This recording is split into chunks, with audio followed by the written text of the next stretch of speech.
Alors, on se proposait de diviser l'entretien en gros à peu près 5 parties, en partant de l'actualité et de l'articulation des affects et des représentations que cette actualité suscite.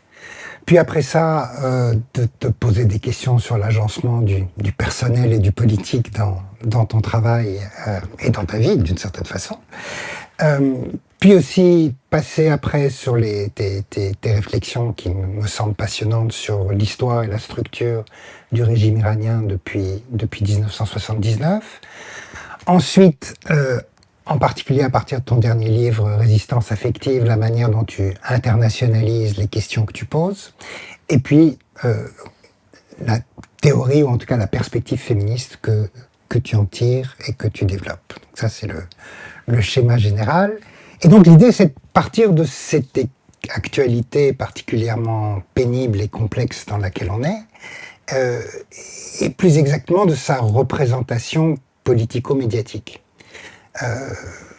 D'une part, c'est particulièrement net en France, une représentation, je dirais, mainstream des choses, où en gros il y a une espèce de sollicitation, même s'il n'y a pas d'approbation de la guerre américano-israélienne contre l'Iran. Néanmoins, il y a l'idée que même si c'est mal mené, si ça n'arrive pas au bon moment, si Trump a de très mauvaises manières, l'idée que peut-être le régime iranien tomberait, ce serait quand même une bonne idée. Donc il y a cette tendance-là. D'un autre côté, à gauche, c'est peut-être un peu moins présent et un peu moins vrai en France qu'en particulier aux États-Unis ou au Royaume-Uni. Au contraire, il y a une espèce de revalorisation étrange du régime iranien, comme si les massacres de janvier ne s'étaient pas passés, qui est présenté comme la résistance à l'impérialisme israélo-américain. Donc, le truc, c'est comment est-ce que tu te débrouilles et te dépatouilles avec ça, dans la mesure où j'imagine que, d'une part, tu es plutôt très sollicité, comme portant une parole iranienne, ou en tout cas le relais d'une parole iranienne, sollicité des deux côtés, à la fois pour dire du mal du régime et pour dire du mal de l'agression, et donc voir comment ça s'articule pour toi, d'autant que par ailleurs tu as aussi tu es en rapport avec des gens en Palestine, mais aussi avec des gens en Ukraine. Donc quels sont les échos que tu as, quelle est la manière dont tu te positionnes et comment tu réponds à ces diverses sollicitations. Bref, ta vision, je dirais, d'anthropologue, voire d'ethnographe, sur l'actualité et la manière dont elle te percute. Oui. C'est vrai qu'elle est très percutante. Il y a plusieurs choses.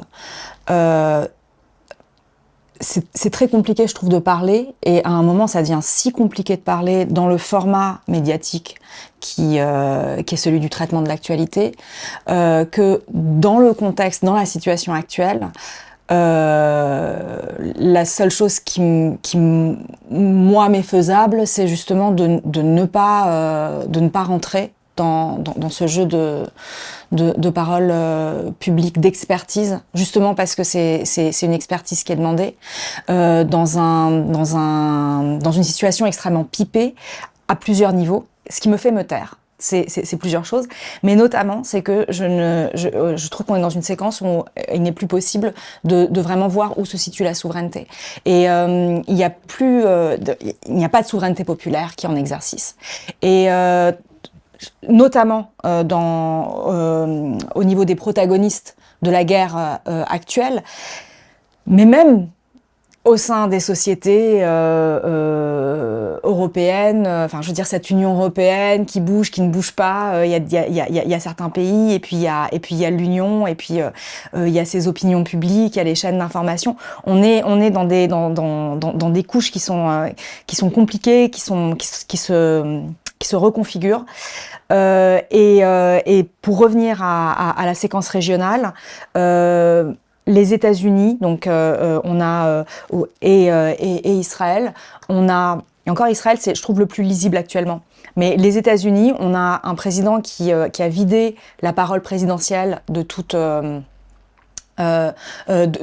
puissance de factuelle, de toute puissance performative, c'est-à-dire que il peut dire une chose et le lendemain son contraire. Il peut dire l'aide arrive aux Iraniens en les appelant à descendre dans la rue le 8 janvier et en fait faire autre chose et passer à autre chose dès le lendemain. Donc on est à un moment où on ne sait pas où est localisée, enfin, ce que dit cette parole souveraine. Elle est vidée de sa performativité. En face, on a l'Iran, la République islamique, c'est pareil. Où est le guide suprême? Qui décide? Où est localisée la souveraineté? Il y a une opacité totale.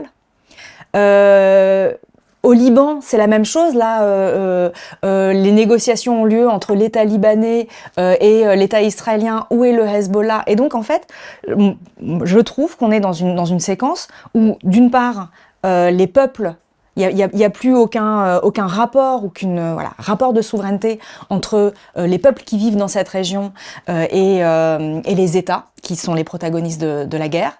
Et d'autre part, au niveau des États, on est dans une souveraineté qui est à la fois hyper personnalisée.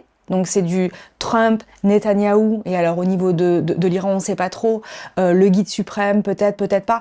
Et donc hyper personnalisé et en même temps complètement opaque et indécidable et flou. Et donc, dans ce jeu-là,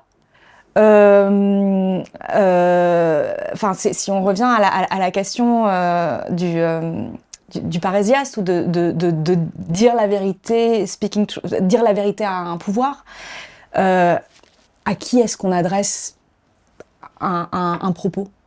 À qui est-ce qu'on parle?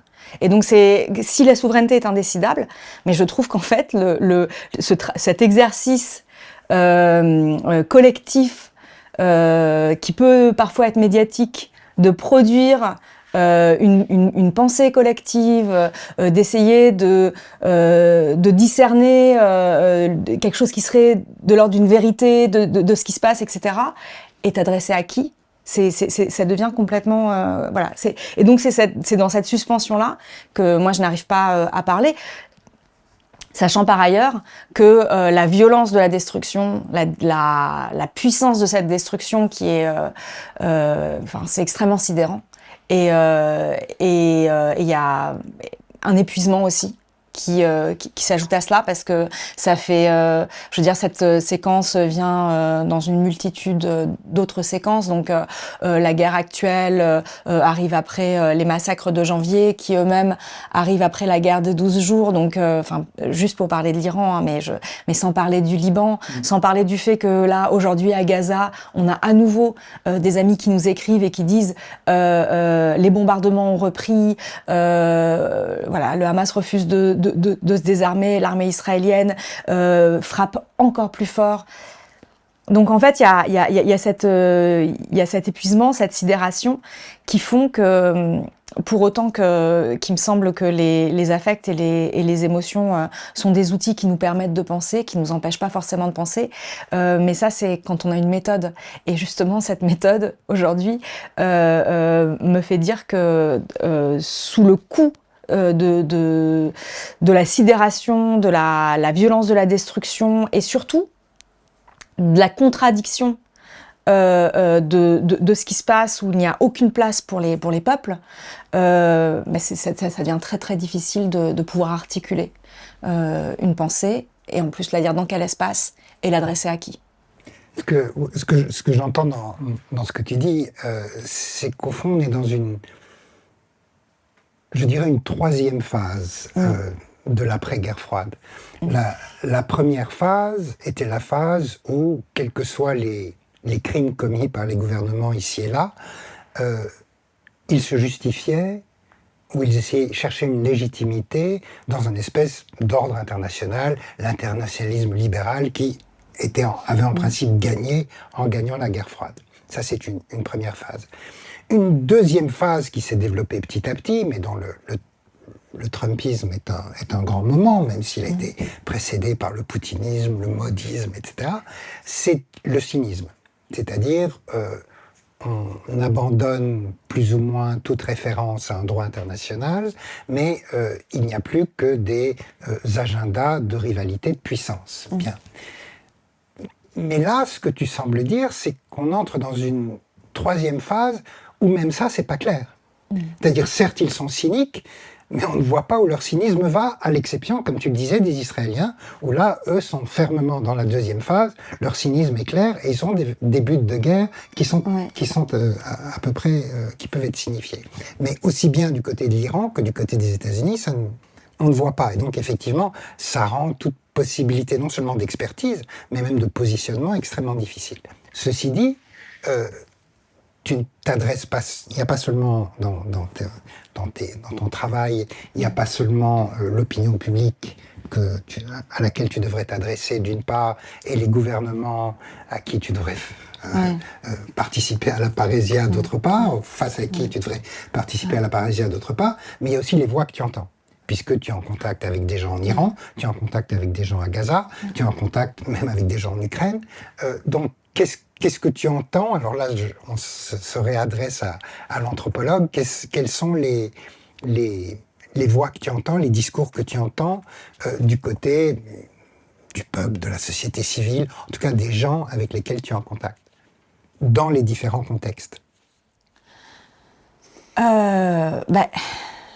En fait, d'une part, je pense que ce qui vraiment marque notre très très contemporain là, ce qui se passe aujourd'hui, c'est le brouillage des voix. C'est-à-dire que quelles que soient les voix qu'on entend, on les entend très très mal et très très faiblement. En Iran, la communication, on est dans un blackout d'internet, la communication est interrompue. À Gaza, il y a aussi beaucoup de difficultés de communication. C'est pas si simple d'avoir accès à Internet et de pouvoir établir la communication. Et ça c'est vrai, voilà, c'est vrai un petit peu partout. Donc en fait, on n'est plus. Moi, si je compare par rapport au type d'échange que j'avais il y a même quelques années. Très récemment, il y a une dégradation incroyable qui est et ça, c'est peut-être quelque chose que j'ai oublié de dire tout à l'heure, c'est que en effet, participer au débat public a une autre dimension que celle d'éclairer, parce que c'est pas du tout comme ça que je le conçois. C'est aussi d'apprendre et de réfléchir. Moi, Femme, Vie, Liberté, le livre Femme, Vie, Liberté, je l'ai pensé à travers aussi mes interventions ici là, ce qui sont à chaque fois des discussions où les positions des autres et les questions nous font bouger et nous font voir éclair d'autres choses qu'on n'avait pas vues. On entend des choses, donc c'est cette façon d'être en ouverture et une pensée qui se forme vraiment dans la discussion.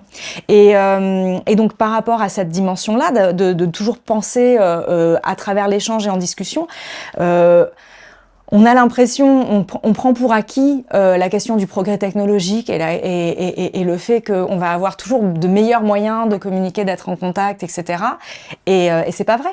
On est vraiment aujourd'hui, on connaît un réel un réel retour, une réelle régression extrêmement, je sais pas, presque terrifiante en fait, dans la façon dont on ne peut plus rentrer en communication. Et donc les voix, on les entend, elles sont très surveillées, on ne peut pas tout dire, on dit les choses, on ne sait même plus ce qu'on pense parce qu'en fait les choses sont très peu visibles.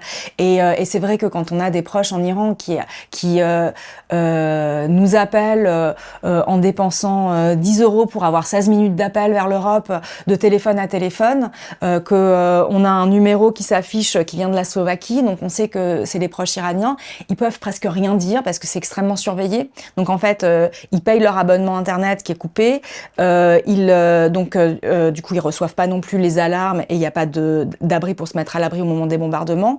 Ils doivent acheter et donc renflouer les caisses d'un État qu'ils haïssent en achetant des cartes pour pouvoir téléphoner, et ce type de communication est ultra surveillé, encore plus surveillé qu'avant. Et là, ils nous disent « Mais qu'est-ce que tu entends, toi? Qu'est-ce que tu as à nous dire? Qu'est-ce qui se passe dehors? Comment est-ce qu'on analyse les choses ?» Et en fait, voilà, les couches d'isolement, de fractionnement sont extrêmement puissants et les voix nous parviennent et la communication, en fait, les échanges se font à travers toutes ces couches-là qui font que moi, si je mets un stylo dans ce verre, il va pas paraître droit et donc c'est des intérieurs extrêmement coupés et qui sont difficiles. Alors l'historien Stéphane Audouin-Rousseau parle du temps de la guerre et du temps de la paix. Moi, je trouve que c'est en effet c'est une idée qui m'aide en tout cas à penser ce qui se passe parce que je vois très bien que ce soit l'Iran, l'Ukraine, la Palestine, on est vraiment rentré dans des temps de la guerre qui font que, encore une fois, ce qui est en train de se penser collectivement au niveau du travail que faisaient les sociétés civiles, des formes d'intelligence collective et d'organisation qui étaient vraiment là, en fait, c'était le quotidien jusqu'à 2023-2024. Ça, c'est aujourd'hui soumis à une pression très très forte. Et donc voilà, ça va être difficile pour moi là de dire autre chose que cette façon que tout a d'être beaucoup plus d'être mise en sourdine et ralentie dans son travail d'élaboration collective. N'empêche que ce travail d'élaboration collective, il existe parce que en fait, c'est comme de respirer, on peut pas s'en empêcher. Tant que les gens vivent, ils inventent. Tant que les gens vivent, ils inventent des façons d'être, de faire, de se renseigner, d'essayer de trouver des moyens de pallier. Ce qui se passe au Liban aujourd'hui, quand je suis en contact avec des amis aussi au Liban, ce qui continue à se passer à Gaza, ce qui se passe en Ukraine sur le front, ce qui se passe en Iran dans les villes. J'ai beaucoup moins accès aux campagnes, mais c'est que on est dans un moment où on est dans des logiques de survie, mais la vie continue à s'inventer. Et les mêmes ressources, la même intelligence est présente, et notamment, c'est pour moi une intelligence qui a beaucoup à voir avec ce travail invisible de ce qu'on appelle le care, c'est-à-dire tout le dispositif de soins du quotidien, de prise en charge du quotidien, tout ce travail reproductif que prennent en charge les femmes généralement, et dont le propre est de rester invisible, et aussi dont le propre est de faire tenir les choses. Mais sans qu'on le voit, d'être difficilement quantifiable, d'être et tout ce ressort invisible, mais qui permet de tenir. Je crois que c'est là où c'est ce que vivent aujourd'hui des sociétés civiles qui vivent le moment actuel comme aussi forme de riposte et de contre-révolution à des projets politiques extrêmement forts, que ce soit le Maïdan en Ukraine, que ce soit le soulèvement Femmes, Vie, Liberté en Iran, qui intervenait dans une série de soulèvements à travers le monde. Et donc, on ne sait pas quels sont les buts de guerre de ces nouveaux souverains, mais en même temps, on voit bien comment est-ce que la violence guerrière, l'épisode guerrier dans lequel on a basculé, est aussi une réponse qui est aussi une riposte pour moi contre-révolutionnaire à des forces de proposition politique extrêmement pensées, extrêmement articulées au risque qu'on vivait dans notre présent, c'est-à-dire les questions de la destruction environnementale, les questions de l'extractivisme, les questions des transformations sociales et de ce que l'approche féministe apporter en termes de recomposition sociale. Donc en fait tout ça c'était des lames de fond, et je pense que ces lames de fond elles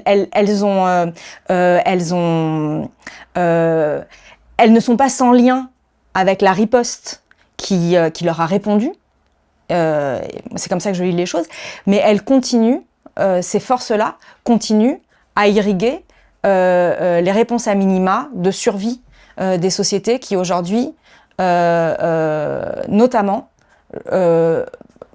réfléchissent à leur situation, en effet, sans être dans une logique binaire, pour ou contre. C'est-à-dire que également, les acteurs de la résistance ne bénéficient plus d'un transfert de légitimité tel que c'est le cas quand tu le disais, dans cet ordre où il y a deux camps qui s'opposent, et donc on s'aligne sur un camp contre l'autre. Ce n'est pas le cas. Et on voit bien, par exemple, chez les Kurdes iraniens, les groupes d'opposition kurdes qui se trouvent en Iran, la façon très complexe et prudente dans laquelle ils entrent ou n'entrent pas dans la séquence guerrière actuelle, on voit bien quelles sont les leçons qui ont été tirées de ce qui s'est passé en Syrie, de ce qui s'est passé en Irak.